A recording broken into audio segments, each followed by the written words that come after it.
2024-এ যদি ট্রাম্প ফের প্রেসিডেন্ট হন তাহলে কি বিপদ বাড়বে, ঠিক কি পরিবর্তন আনবেন তিনি, কোন কোন দেশের কপালে ঘনিয়ে আসবে বিপদ, এই খাতে ভারত নেই তো, কি বলছে সমীক্ষা দেখুন। আর কয়েকটা দিন এরপর আসছে বিশ্বের সবচেয়ে প্রভাবশালী দেশের নির্বাচন, আমেরিকার প্রেসিডেন্ট নির্বাচন। আর এবারের নির্বাচন কিন্তু কোনো ছোটখাটো নির্বাচন নয়, কারণ এই নির্বাচনে রিপাবলিকান পদপ্রার্থী হিসেবে লড়াই করবেন আমেরিকার প্রাক্তন প্রেসিডেন্ট ডোনাল্ড ট্রাম্প। এই আবহে উঠে আসছে ভিন্ন তথ্য। সমীক্ষা বলছে যদি কোনো ম্যাজিক না হয় তাহলে এবার ট্রাম্পই জিতবে। কে জিতবে সেটা নিয়ে কৌতূহল তো রয়েছে, কিন্তু যদি বিশেষজ্ঞদের ভবিষ্যৎবাণী সত্য হয় সেক্ষেত্রে হবে গন্ডগোল। কারণ এই বিষয়ে গবেষকরা বলছেন ট্রাম্প প্রেসিডেন্ট হলে বিভিন্নভাবে ঝুঁকির মধ্যে পড়তে পারে বিভিন্ন দেশ, নানাভাবে ক্ষতিগ্রস্ত হতে পারে সেই দেশ। এমনকি এই নিয়ে গবেষকরা একটি প্রতিবেদন তৈরি করে ফেলেছেন, যার নাম দেওয়া হয়েছে ট্রাম্প রিস্ক ইন্ডেক্স। আর সেই প্রতিবেদনে উল্লেখ করা হয়েছে সব সমস্যার কথা। সবার আগে দেখে নিই ঠিক কোন কোন সমস্যা তৈরি হতে পারে। 1 নম্বর, উচ্চ শুল্ক। ট্রাম্প ফের প্রেসিডেন্ট হলে সবার আগে যে সমস্যা তৈরি হতে পারে সেটি হচ্ছে অর্থনৈতিক সমস্যা। কারণ ট্রাম্প ইতিমধ্যে তার নির্বাচনী প্রচারে 10% শুল্ক বাড়ানোর কথা বলেছেন।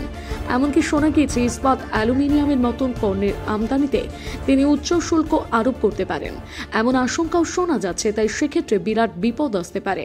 2 নম্বর, সামরিক সহায়তা। সামরিক সহায়তার ক্ষেত্রে আসতে চলেছে বিপাক, কারণ এখানেও শোনা যাচ্ছে ট্রাম্প সামরিক সহায়তার জন্য বড় বড় শর্ত আরোপ করতে পারে।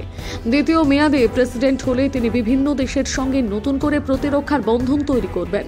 3 নম্বরে, অভিবাসীদের বিতাড়িত। সবথেকে বড় যে কাজটি করার আশঙ্কা রয়েছে সেটি হলো অভিবাসীদের বিতাড়িত করা। তিনি অঙ্গীকার করেছেন প্রেসিডেন্ট হলে অবৈধ অভিবাসীদের নিজের রাষ্ট্র থেকে বিতাড়িত করবেন।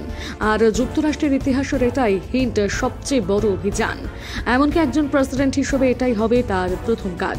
ট্রাম্পের দাবি অনুসারে অবৈধ অভিবাসীরা মার্কিন যুক্তরাষ্ট্রকে কলুষিত করছে, আর সেজন্যই এই অভিযান। এরপরে রয়েছে জলবায়ু চুক্তি। প্যারিস জলবায়ু চুক্তি থেকে যুক্তরাষ্ট্রকে প্রত্যাহারের পরিকল্পনা করছেন।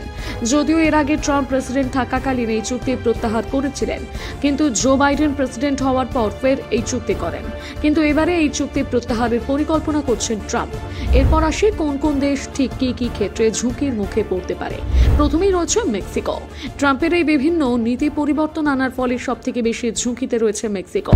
আর এই ক্ষেত্রে মেক্সিকো বাণিজ্য ক্ষেত্রে সমস্যায় পড়তে পারে, কারণ মেক্সিকোর সঙ্গে যুক্তরাষ্ট্রের বড় ধরনের বাণিজ্যিক এবং অভিবাসন সংক্রান্ত সম্পর্ক রয়েছে। এরপর রয়েছে কোস্টারিকা। এছাড়াও ঝুঁকিতে পড়তে পারে অন্যতম দেশ কোস্টারিকা। আর এই দেশের সঙ্গে যুক্তরাষ্ট্রের বড় ধরনের নিরাপত্তা ও বাণিজ্যিক সম্পর্ক রয়েছে। প্রতিবেদন অনুযায়ী এই দুই বিষয়ে বিপাকে পড়তে পারে কোস্টারিকা। এই দেশগুলো ছাড়া বেশি ঝুঁকির মুখে পড়তে পারে জার্মানি, জাপান, চীন, ভিয়েতনাম। এই প্রতিটি দেশের সঙ্গে বিভিন্ন রকমের সম্পর্ক রয়েছে। এর ফলে বিপদের তীর এই কয়েকটি দেশের দিকেই রয়েছে। তবে এদিক থেকে চীনের ওপর শুল্ক চাপ বেশি আসতে পারে, আর এই কারণে চীনের সাথে বাণিজ্যিক যুদ্ধ পর্যন্ত হওয়ার সম্ভাবনা রয়েছে। শুধু তাই নয়, দেখা যাচ্ছে মেক্সিকো এবং কানাডারও বিপদের ঝুঁকি রয়েছে কয়েক গুণ বেশি। আগামী নভেম্বরে ট্রাম্প হোয়াইট হাউসে ফিরে এলে মেক্সিকো এবং কানাডা বাণিজ্যিক দিক থেকে মুখ থুবড়ে পড়তে পারে।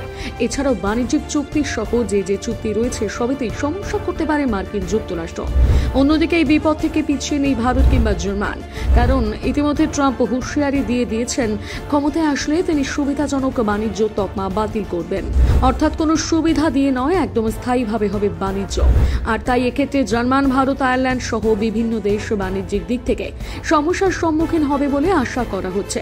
এমনকি ইউক্রেনও সামরিক দিক থেকে প্রবল সংকটে পড়তে পারে, কারণ ট্রাম্প অধিকাংশ সময় ইউক্রেনের সামরিক সহায়তা করার জন্য সমালোচনা করে এসেছেন। এমনকি এই দেশে সামরিক নিরাপত্তা দিয়ে তিনি মোটেও সন্তুষ্ট নন।